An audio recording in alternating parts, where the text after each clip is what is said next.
Hola, buenas. En el último vídeo no me di cuenta de que lo último que estaba escribiendo no se veía, ¿vale? Así que os lo pongo aquí y así recapitulamos. Estamos viendo el estudio de la monotonía y de los extremos relativos mediante el cálculo de la derivada. Entonces, lo primero que tenemos que hacer es calcular la derivada de la función. Al ser un polinomio, esto es sencillo en este caso. Hacemos la derivada de la función y como nosotros lo que queremos saber es dónde la derivada es positiva o negativa, para saber si así la función crece o decrece, pues vamos a necesitar hacer un estudio de signos. Pero para hacer un estudio de signos de la derivada, primero tendremos que saber dónde la derivada se anula, dónde es cero, cuáles son las raíces de la derivada. Por ello, igualamos la derivada a cero, resolvemos esa ecuación, dependiendo de qué grado sea y de qué tipo sea, pues por los métodos que ya conocéis, resolvemos la ecuación y una vez que tenemos las raíces de la derivada, o sea, donde la derivada se anula, donde la derivada es cero, a esas raíces las llamaremos puntos singulares. Son los puntos especiales de la función derivada, que podrán ser máximos, mínimos o puntos de inflexión. Una vez que tenemos esos puntos, hacemos el estudio de signos de la derivada. Colocamos en la recta real entera, ya que el dominio de la función f es todo r, colocamos los tres puntos singulares que nos han dado. En esos tres puntos singulares la derivada es cero. Por tanto, en esos tres puntos no va a crecer ni decrecer, sino que va a haber máximos o mínimos, ¿de acuerdo?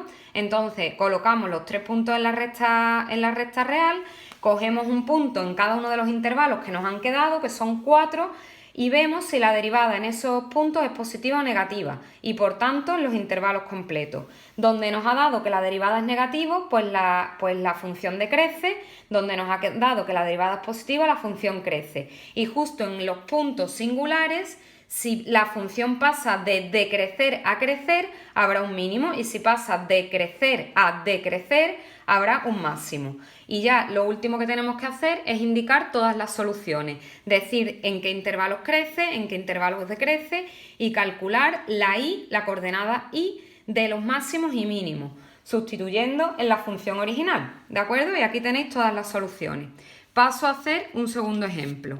El segundo ejemplo es la función x a la cuarta más 2x al cubo. Es también una función polinómica, en este caso de grado 4, y vamos a ir ya directamente, porque ya antes lo he ido explicando muy detalladamente, a hacer los pasos. Primero hacemos la derivada, que es 4x al cubo más 6x al cuadrado, hacéis la derivada de un polinomio.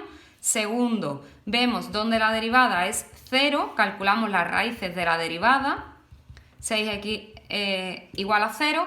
Como es una ecuación de grado 3, si no tuviera término independiente haríamos Ruffini, si tuviera término independiente, pues ya directamente haríamos Ruffini, pero en este caso primero hay que sacar factor común. Puedo sacar de factor común 2x al cuadrado, aquí en el primer elemento me quedaría 2x y en el segundo me quedaría 3. Si lo comprobáis, 2x al cuadrado por 2x me da 4x al cubo y 2x al cuadrado por 3 me da 6x al cuadrado. Si quisierais no haber sacado de factor común el 2, no hubiera pasado nada. Aquí me hubiera quedado 4x y aquí 6 y al final la solución me van a salir las mismas.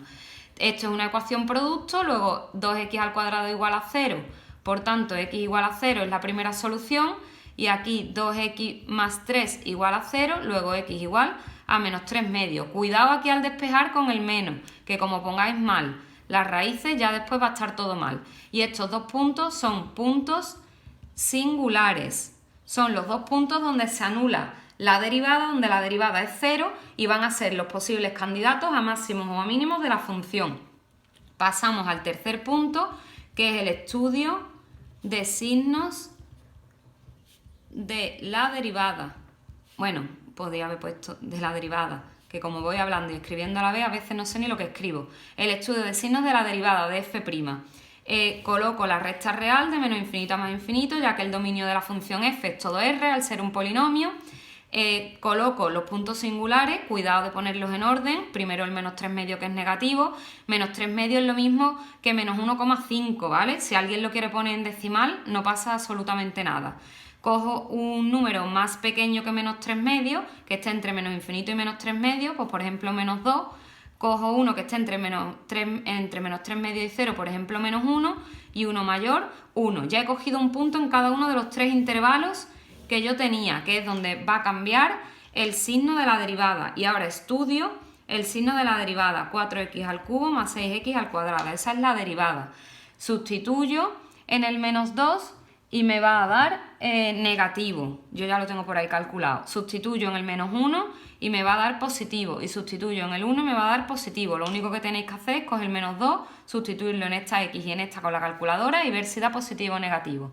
Entonces, como aquí me ha dado que la derivada es negativa, quiere decir que la función decrece, f decrece, ¿vale? Recordemos, derivada negativa, la función decrece. Como aquí en este intervalo me ha dado que la derivada es positiva, la función crece, f crece. Y como en este también me ha dado que es positivo, pues la función también crece.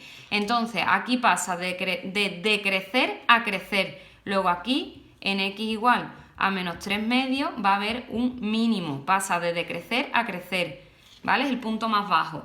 Pero aquí pasa de crecer a seguir creciendo. Por lo tanto, aquí, en el punto 0, no hay ni máximo ni mínimo. El punto x igual a 0 podrá ser un candidato a punto de inflexión, que eso ya lo veremos más adelante, pero por el momento no es ni máximo ni mínimo, ¿de acuerdo? Y ya por último ponemos las soluciones. La solución es que f crece, ¿dónde crece? Pues crece en este intervalo y en este intervalo, ¿de acuerdo? Entonces f crece en estos dos intervalos, que es donde nos ha dado que la derivada es positiva, sería de menos 3 medios a 0, unión de 0 a más infinito. También lo podríamos escribir así, de menos 3 medios a más infinito, quitándole el 0, también se podría escribir así, pero normalmente se pone la unión de los dos intervalos. F decrece de menos infinito a menos 3 medios y tiene un mínimo relativo, máximos no tiene, con lo cual no es necesario escribirlo, en menos 3 medios, que recuerdo que es menos 1,5, y para calcular la y del punto tengo que calcular f de menos 3 medios, ¿vale? Yo ya lo tengo por aquí calculado y lo voy a poner directamente, da menos 27 partido de 16, pero recordad que tenéis que sustituir en la función original, en f de menos 3 medios, en la función f, ¿de acuerdo? Y da menos 27 partido de 16. Eso es un punto con su coordenada x y su coordenada y. Y lo último que voy a destacar, aparte de señalar aquí que esta es la solución, es que a lo mejor os preguntáis por qué aquí, si de aquí a aquí crece y de aquí a aquí también crece, ¿por qué no he puesto directamente de menos 3 medios a más infinito? ¿Y por qué he quitado el 0? Pues el 0 lo he quitado porque, como hemos comentado antes, en el 0 se anula la derivada. El 0 es un punto donde se anula la derivada. Por lo tanto, la pendiente va a ser 0. Ahí ni va a crecer ni va a decrecer, es un punto singular. Ha dado, en este ejemplo en concreto, ha dado que no es ni máximo ni mínimo. Podrá ser un punto de inflexión, que eso todavía no lo hemos visto, pero lo que está claro es que en ese punto ni crece ni decrece. Por tanto, lo tengo que poner abierto, ¿de acuerdo? O lo pongo en los dos intervalos con la unión abierto, o pongo el intervalo completo y le quito el 0. ¿De acuerdo? Bueno, espero que lo hayáis entendido y ahora lo que tenéis que hacer es practicar vosotros. Saludos.